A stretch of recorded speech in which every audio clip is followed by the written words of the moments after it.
Je voulais évidemment vous accueillir dans ce musée des Beaux-Arts de Mulhouse. Excusez d'abord Jean-Marie Bockel qui est retenu, vous vous en doutez, par les derniers éléments de la campagne européenne. Saluer Jean Rotner, notre premier adjoint au maire, qui nous fait le plaisir d'assister à ce vernissage.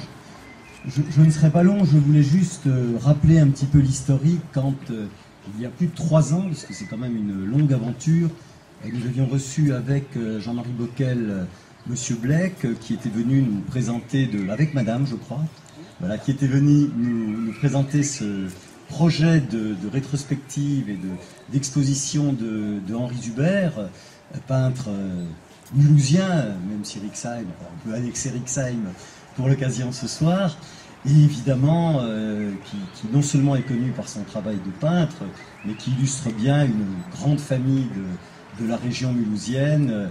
D'ailleurs, ce n'est pas innocemment que Joël Delaine, notre conservateur, a mis un papier peint Zuber au premier étage. D'ailleurs, je ne sais pas si il y a beaucoup de gens qui ne sont pas de la région mulhousienne, dans le bureau que Jean-Marie Bockel occupe à la communauté d'agglomération de Mulhouse-Sud-Alsace, eh bien, il y a un très grand panoramique de Zuber, donc comme quoi je m'étonnais, très beau, comme quoi tout à l'heure je m'étonnais que il y a à Mulhouse une association des familles Dollfus, Migue, Coquelin.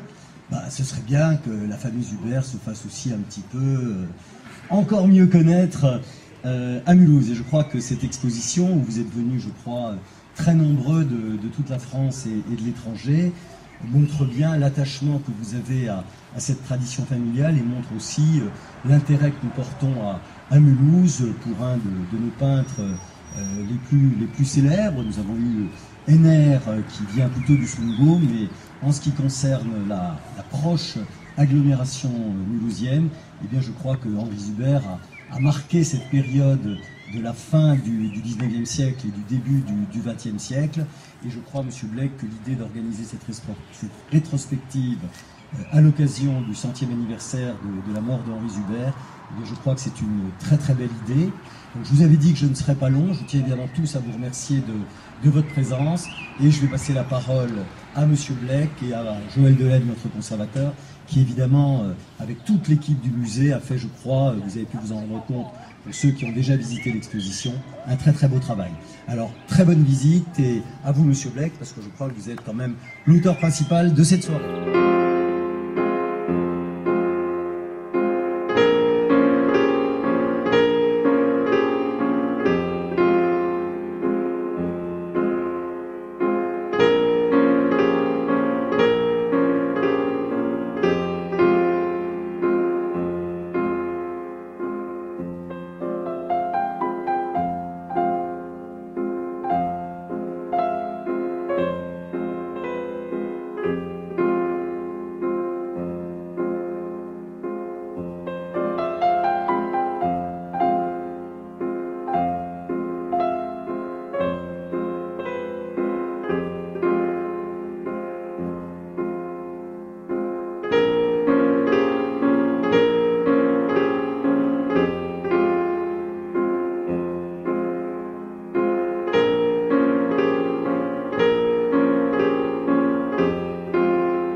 Il y a 100 ans disparaissait Henri Zuber et cet événement provoqua une vive émotion dans le monde de l'art, où il était connu et reconnu comme un peintre qui, par son savoir, par son caractère et son aménité et sa droiture, était une des personnalités les plus en vue de la Société des artistes français, comme l'écrivait au moment de sa mort le magazine britannique The Studio. Il était très connu en Angleterre également. La peinture du 19e siècle est celle de la découverte de la nature et de la représentation du paysage. Et une force irrésistible va balayer les habitudes et faire sortir les artistes de leur atelier pour les pousser à planter leur chevalet dans la nature. Et Hubert aimait la nature. Il va consacrer sa vie à sa passion, parcourant les plus belles régions de France et tout particulièrement sa chère Alsace, où il est né, où il reviendra chaque année à Rexheim ou à Ferrette, dans les forêts d'Oltingue, dont il parcourt les routes forestières, sur les bords de l'Isle, dans les bois de Loupart ou à Winkel, dont il a maintes fois saisi les couleurs changeantes et les reflets du soir. Dans la lignée de Corot et de Courbet qu'il admirait beaucoup, Hubert cherchera toujours à percer les mystères des couleurs d'un soleil à son couchant, les jeux de nuages dans le ciel, la lumière dorée des heures douces et des demi-saisons qu'il préfère à l'embrasement du plein été. En ce début de 1909, un véritable artiste disparaît. Et puis, autant on emporte le vent, les modes nouvelles, l'attrait de l'originalité ont bien souvent pris le pas sur les permanences des valeurs de l'époque, reléguant l'œuvre d'Henri Hubert dans un oubli relatif. L'année du centenaire de sa disparition était sans doute l'occasion de célébrer Henri Hubert avec une manifestation de prestige. C'est ce que notre association a tenté de faire avec tout d'abord en février l'apparition d'un livre d'art monographique édité aux éditions d'Art Sommogy à Paris. Je profite de l'occasion pour saluer le directeur général, M. Neumann, qui se trouve dans l'assistance, qui est consacré à sa vie et à son œuvre, livre qui constitue un véritable catalogue de la manifestation la plus prestigieuse de cette année du centenaire, je veux dire l'exposition que nous inaugurons aujourd'hui au Musée des Beaux-Arts de Mulhouse. Car rien n'aurait pu être réalisé sans le concours précieux de nos partenaires, et en tout premier lieu de la ville de Mulhouse. Et je veux remercier ici tout d'abord M. Bockel, qui malheureusement n'a pas pu se joindre à nous ce soir, et qui a d'emblée adhéré au projet que nous lui soumettions. Également à M. Samuel Valls, à M. Samuel Valls pour la place qu'il a donnée à cette manifestation, qui est tout à fait remarquable. Et à M. Denaine pour le soin et la compétence qu'il a apporté à la réalisation de cette manifestation. Je n'oublie pas bien sûr dans ma gratitude le Conseil régional d'Alsace, le Conseil général du Haut-Rhin, la Banque CIC Est, le Conseil général de Lyon, qui ont permis, grâce à leur participation généreuse, que cet événement aboutisse. Et puis je voudrais aussi associer à cet hommage les membres de notre association qui ont eux-mêmes fortement contribué par leurs dons, par leurs engagements à la réalisation de cet objectif et aussi par le prêt de leurs meilleures œuvres.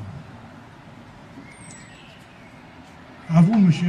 Samuel Weiss, et je vous demanderai de transmettre ces remerciements à M. Bockel, à messieurs les présidents des organismes qui nous ont apporté leur concours, à vous, mes amis de l'association, je veux dire un grand merci, et vraiment du fond du cœur. L'œuvre que nous avons accomplie en 2009 servira la mémoire de cet artiste, alsacien de naissance et de cœur, qui toujours resta fidèle à sa passion. Et comme l'écrivait André Michel, qui était conservateur du musée du Louvre, il écrivait ça le 31 mai 1910, il nous a laissé dans son œuvre française entre tous, et riche des meilleures qualités de sa race, un beau poème d'amour de la France profonde. Je vous remercie.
très très court et donc je ne vous décrirai pas l'exposition telle que nous l'avons conçue, la manière dont nous avons sélectionné les œuvres et la manière dont nous avons accroché ces œuvres sur le mur.